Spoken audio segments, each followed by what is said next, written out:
Hi అండి, welcome to Varahi cooking and DIY. ఈరోజు వచ్చేసి డ్రై రెడ్ చిల్లీతో చికెన్ ఫ్రై ఎలా చేసుకోవాలో చూద్దాం. దానికి ముందుగా బోన్లెస్ చికెన్ 1/2 కిలో తీసుకోండి.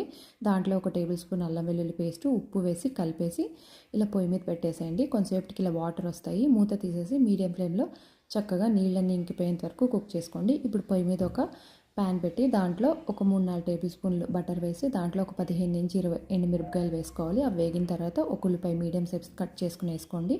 దీంట్లో ఇప్పుడు 1 టీ స్పూన్ ధనియాల పొడి, 2 టీ స్పూన్లు చిల్లీ ఫ్లేక్స్, ఉప్పు రుచికి తగ్గట్టు ఉప్పు, 1 టీ స్పూన్ అల్లం వెల్లుల్లి పేస్ట్ వేసి ఇవన్నీ కొంచెం వేగిన తర్వాత మనం ఇందాక కుక్ చేసుకున్నాం కదా, చికెన్ కూడా యాడ్ చేసుకోవాలి.